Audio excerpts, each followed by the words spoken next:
The anime begins by showing a woman holding her baby son in the pouring rain.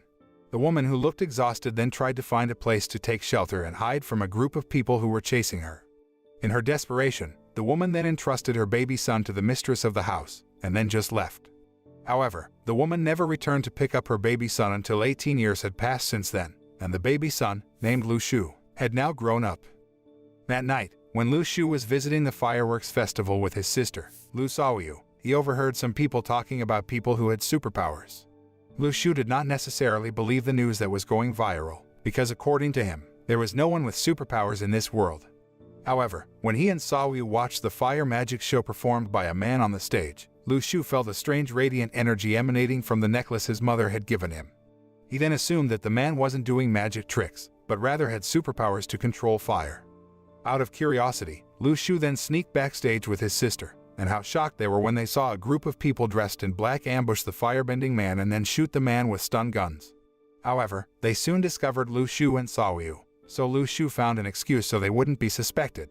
Even though he and his sister were let go in the end, the leader of the group seemed to still suspect Lu Shu. Likewise, Lu Shu suspected they were not the police as they told him. Lu Shu and Saoyu then met a young man named Jiwei who asked about what happened backstage. However, Lu Shu did not respond and immediately left him. Although Lu Shu thought of Saoyu as his little sister, in reality they were not related by blood.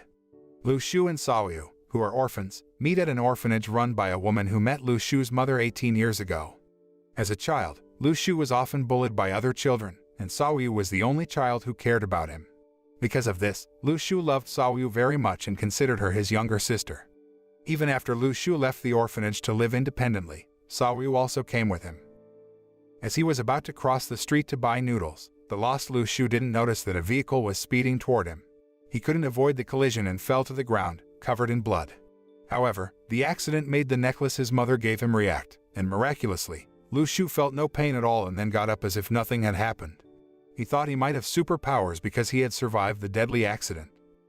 Covered in blood, Lu Shu rushed home and realized that something had happened to him. He then asked Saoyu to cook the noodles while cleaning himself up. Inside the room, Lu Shu was trying to find out what had happened to him and was very surprised when he realized that something on his left hand was emitting a golden glow. When Lu Shu touched it, a golden screen magically appeared in front of him, showing the points he had accumulated when accidentally scaring people on the way back home. Lu Shu immediately realized he had superpowers, where the more often he made others show negative emotions, the more points he would get. After that, a kind of lucky spin the wheel game appeared on the screen, where he then tried his luck with the points he had. Even though he had failed to get the prize several times and his points were almost gone, Lu Shu finally managed to get a very rare gift, where he felt a very powerful force seeping into his body. Not long after, Lu Shu, who witnessed the news of a fire at a location near his house, then took the initiative to go to the roof and see what really happened because he had a strange feeling. When he climbed the roof, Lu Shu saw several men walking along the roofs of people's houses. As they approached, Lu Shu realized they were the same person who had knocked out the firebending man backstage. Lu Shu then went into hiding, but one of them noticed his presence, so Lu Shu was finally caught. Lu Shu then tricked them by saying that he would pick up radishes that were drying on the roof of his house.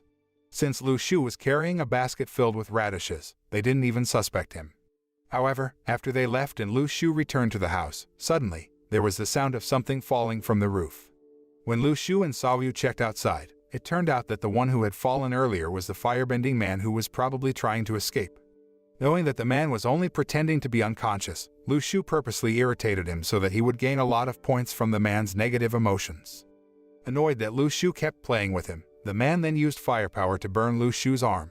But strangely, the power of the fire did not work on Lu Shu at all, as if he could neutralize it. The man looked surprised that his strength didn't work on Lu Shu. Because his efforts were in vain, the man finally left there just like that. After that, Lu Shu returned to the room, and his physical strength increased drastically after eating the magic pill on the golden screen that appeared before him. Because his life was very poor, Lu Shu tried to make ends meet and pay his school fees by selling food. Even though he had to sell before going to school, Lu Shu never felt ashamed of his friends who often passed by where he was selling. When one of the students at his school was about to mock him for being so poor that he had to sell, Lu Shu purposely irritated the young man so he could earn many points. While at school, Lu Shu is shocked by an incident that shocks the school, where a student named Li Qi attacks a teacher after his powers are awakened. In such a precarious situation, Lu Shu had instead thought of a way to cause negative emotions from the many people there. With his ingenuity, he was finally able to stop Li Qi and gain many points from the negative emotions of the people gathered there. One of his classmates, a girl named Ling Ling, then praised Lu Shu's ingenuity, although in the end Lu Shu got a lot of points from Ling Ling's negative emotions. After that, Lu Shu and the rest of his classmates had to be willing to have their blood samples taken to see if their powers were also awakened.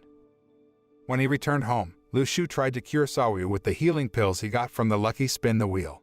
Lu Shu finally got the healing pill after doing gacha several times and then gave it to Saoyu. After drinking it, Saoyu finally recovered quickly and returned to normal health. The next day at school, the students are shocked by the results of a blood sample test, in which Lu Shu becomes one of those whose powers are awakened. It didn't stop there because many other students had their powers awakened.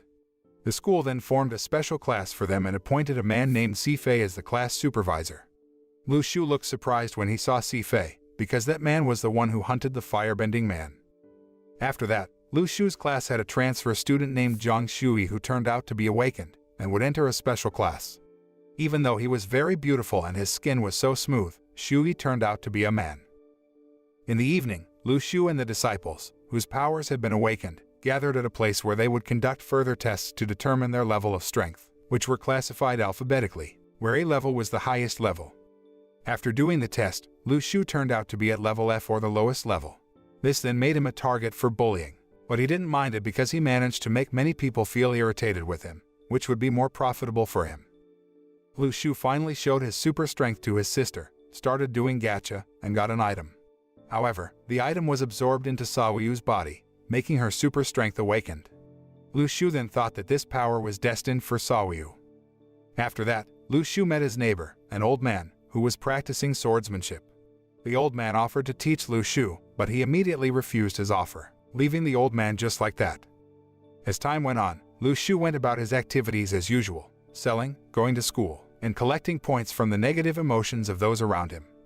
One day, Lu Shu got a magic sword after doing gacha. However, he had absolutely no idea how to use the sword. Thanks to information from Shui, Lu Shu finally discovered that Sifei was a member of the World Network Organization. The organization above them was the Heavenly Network, with less than 10 members, which meant that they were extremely powerful people. That night, Lu Shu noticed the presence of Heavenly Network Organization members visiting the old man who was left next to him. The old man named Li turned out to be one of the highly respected higher-ups of the Heavenly Network. After knowing this, Lu Shu finally accepted Master Li's offer and began to practice swordsmanship with the old man. After Lu Shu mastered several advanced swordsmanship techniques, Master Li then advised him to use his power to protect and save others. However, Lu Shu turns out to only care about his sister and wants to always protect her because Saoyu is the most precious person to him. One day, one of Master Li's best disciples, a man named Sie Shujin, came to Master Li and invited him to rejoin the Heavenly Network and teamed up to explore a ruin. However, Master Li refused because he didn't want to mess around with Heavenly Network's affairs after deciding to retire.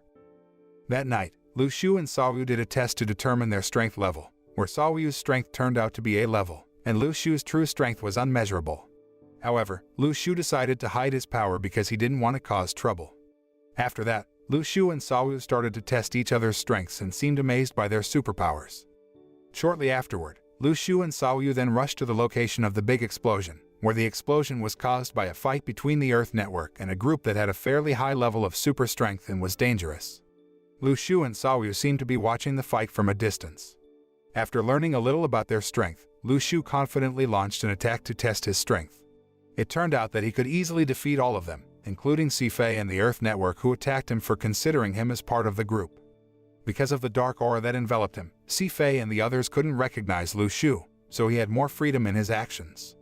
After that, Lu Shu took Saoyu to a place where she then used her power to collect the energy of a dead person. On the other hand, Shujin was having a meeting with members of the Heavenly Network and Earth Network organizations, where they discussed Lu Shu and his immense power. Unable to identify his identity or his level of strength, they considered Lu Shu the most dangerous threat. After that, Lu Shu went back to selling as usual.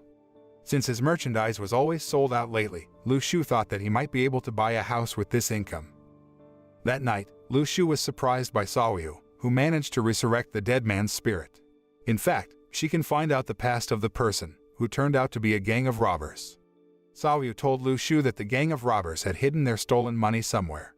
Xiaoyu then invited Lu Shu to take the money. However, Lu Shu didn't want to, because the money didn't belong to them. Even so, he appreciated Xiaoyu's good intentions, who wanted to use the money to buy a house. Lu Shu then advised Xiaoyu not to use her power anywhere or show it to others, as it could jeopardize their safety. At school, Shui told Lu Shu that people whose powers were awakened were starting to appear a lot. However, at the same time, there is a mysterious place with immense spiritual power called the Blessed Land. Shui added that the price would skyrocket whatever came from the Blessed Land. Hearing this, Lu Shu seemed interested in going there. After that, all the disciples gathered in the field to attend the welcoming ceremony for their new principal, a man named Li Xiao. Upon meeting the man, Lu Shu immediately realized that the man had a high level of power and was a member of the Heavenly Network organization. That evening, Li Xiao also tutored a special class, where he suggested that students train hard and join the Heavenly Network someday. Li Xiao then played the video footage of the Heavenly Network's battle some time ago, in which Lu Shu had secretly taken part. Li Xiao then asked the disciples to be careful of this mysterious man who possessed immense spiritual power, who managed to escape before the Heavenly Network caught him. After that, the disciples distributed philosopher's stones that could increase their spiritual strength. However, Lu Shu intended to sell the stone instead. Since the enchanted stone would be very expensive if it were sold on the black market, he entrusted his possession of the stone to Shui to sell and considered him as his best friend for helping him. Long story short, Lu Shu returned home and gave Xiaoyu a cell phone. Not only that, but he also informed her that they might soon buy the house they had been living in. Hearing this, Xiaoyu seemed happy and hugged her brother. Lu Shu then increased his power level with the points he had accumulated so far. Shortly afterward, Lu Shu received a notification that all the special class students would be on a mission to protect the area around the ruins, the location of the emergence of tremendous spiritual energy.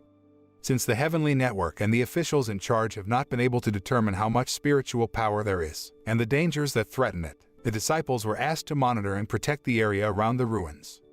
Once there, Sifei made it clear to the disciples to keep their mission a secret from others, and if anyone leaked the secret mission, then that person would be tried by the military tribunal. Since being around the ruins could increase their spiritual strength, disciples were also required to practice. Lu Shu, who had a unique way of training, then took advantage of the opportunity to irritate his friend, a young man named Lu Li, so that he could accumulate many points and increase his strength. Lu Shu was very happy to prank Lu Li because he was always irritated with him, and gave Lu Shu a lot of points with his negative emotions. Elsewhere, Xiaoyu seemed worried about her brother, who couldn't be contacted by phone because there was no signal. After a few days of being there and annoying Lu Li all night long, Lu Shu finally earned many points, which he then used to increase his strength, making him immune to anything. Lu Li, who underestimated Lu Shu for only having level F strength, then challenged him to an arm wrestling fight with him. However, Lu Shu could easily defeat him, even in a matter of seconds. Sifei, who saw this, then challenged Lu Shu to arm wrestling with him. After feeling Lu Shu's physical strength that was able to beat him in arm wrestling, Sifei then praised Lu Shu and said he had good potential in the future. Not long after, suddenly, a thick fog appeared that led to the place quickly. The mist turned out to be a portal that could transfer everyone in its path into the ruins region. Everyone panicked while running away so as not to be trapped in the fog. Lu Shu and Shui also tried to escape from there. However, the two separated, and Lu Shu ended up trapped into the ruins realm. There, Lu Shu was attacked by several terrifying undead and defeated them all. He then met a group of people who were also attacked by a swarm of zombies, and then helped them. However, since those people didn't help him when he was attacked by the zombies, Lu Shu angrily left them. Lu Shu then explored the place to find out what really happened there. After defeating several zombies and picking up their swords, he saw a light flare shot into the air and rushed towards it. The flare's light turned out to be from a young man named Chong Huanyi who was a spy from another country. Chong tried to run away from there, but Lu Shu followed him because he was suspicious of him. Chong tried to kill Lu Shu at every opportunity but always failed. Lu Shu and Chong finally fought, and Lu Shu seemed overwhelmed by Chong in close combat. However, Lu Shu finally defeated Chong after using his ultimate move. Lu Shu then continued his journey until he finally arrived at a forest. Lu Shu, who was hungry, finally found a very fruitful apple tree. Without thinking, he then took some apples but immediately met resistance from a flock of squirrels who were there because they thought he had stolen their food. Lu Shu immediately ran away when the squirrels threw stones at him. Towards evening, Lu Shu decided to rest while eating his apple. He realized he had circled the ruins because he had run quite a distance but found no one. Knowing that the only way to get out of the ruins was to find the spiritual power core at the center of the ruins, Lu Shu planned to return to his original place. However, Lu Shu instead encountered a pack of hungry wolves with a fairly high level of strength. Because it was impossible to defeat them all, he finally rushed to escape from the pursuit of the wolves. Being inside the ruins can indeed increase his strength, not only his spiritual strength but also his physical strength. Lu Shu then managed to avoid the pursuit of the wolves who were far behind, and finally returned to his original place where the group of people he had saved was still there. They all looked amazed that Lu Shu was still alive after facing the swarms of zombies behind the hill. Not only that, but Lu Shu was also completely unharmed, despite having a low level of strength. One of them then begged Lu Shu to stay and protect them. But again, he refused, saying he would only spend the night there and continue his journey the next day. On the next day, Lu Shu finally continued his journey. However, the demon horse army suddenly blocked Lu Shu, who immediately threw arrows at him. Lu Shu managed to dodge their attacks and hid in a safe place. On the other hand, the members of the Earth Network organization were observing the demon horse troop from a distance. Since they failed to kill the leader of the demon cavalry army, now they are having a hard time because the army has actually increased in size. Meanwhile, Lu Shu turns out to be hiding behind a hill, where he then ambushes the demon army and fights alone. Long story short, Lu Shu defeated the demon army and took all their weapons, which amazed everyone because to defeat the demon army, at least level C strength was needed. But Lu Shu, who had F level strength, could defeat them alone without even the slightest scratch. Lu Shu then peddled the spears and other weapons he got from the demon army and sold them to the members of the Earth Network and Heavenly Network organizations, as well as other disciples. After that, they also cooperate towards the core of the ruins so that they can get out of there. In the evening, Lu Shu and the others decided to rest. He then gave the apple he had picked up in the forest and gave it to the network members because they had worked hard, even willing to sacrifice their lives to protect the disciples. However, Lu Shu set a pretty high price if the disciples wanted the apple. Despite being considered a selfish, mercenary person, he seemed relaxed and replied to their words by saying that all of them had never experienced hardship in their lives or become poor. After that, Lu Shu and the others were confronted by a mass of spirits of the dead that surrounded them. He tried hard to keep the spiritual sword from escaping from within his body because he didn't want to show his power to everyone there. However, the spirits of the dead who were about to attack seemed frightened when they saw Lu Shu's spiritual power, so they immediately fled from there. After continuing their journey, Lu Shu and his companions finally arrived at the center of the ruins, where a large hole and a group of people had been there first. Seeing so many people there, Lu Shu took the opportunity to return to selling. Besides Lu Shu, it turns out that there is a girl named Chao Qinxi who can also defeat the demon army without any effort. Lu Shu and Chao Qinxi were then summoned by the Heavenly Network members because their strength stood out from the rest. The Heavenly Network checked the depth of the hole, which turned out to be quite deep and contained another large hole with much greater spiritual power. While the Heavenly Network members were strategizing, Lu Shu decided to take a break, realizing that there were 9 spies among them. However, he did not know the exact appearance of the spies. Lu Shu finally reunited with Shui, who was said to be able to defeat the 4 demon horsemen alone. After eating the apple the principal gave them, they all decided to sleep and rest before entering the big hole.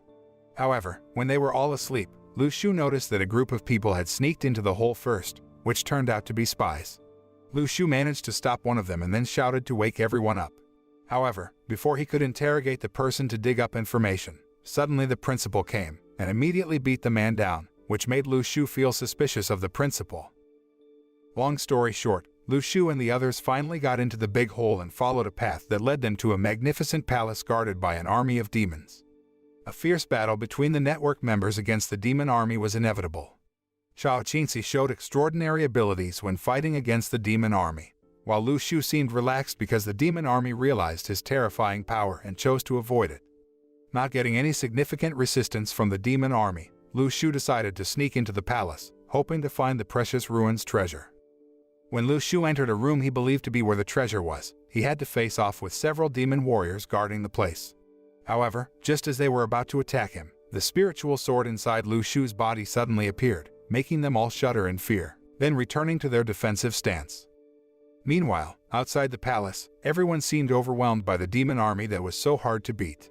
Even the principal with the highest power level seemed overwhelmed when fighting the demon army leader. In their desperation to defeat the demon army and get out of the ruins, Lu Shu apparently managed to find the treasure, which was also the core of the ruins, so that all of them were finally able to return to where they came from and the mist finally dissipated. After that, all the injured people were immediately treated, and all the items they took from within the ruins had to be handed over to the heavenly network. On the other hand, Shui looked panicked while searching for Lu Shu's whereabouts because he was nowhere to be found. Shui thought that Lu Shu did not survive and disappeared into nothingness. But then, Lu Shu finally appeared and handed over the 5 spears he took from the demon army. After that, Lu Shu rushed home because he was very worried about Saoyu's condition.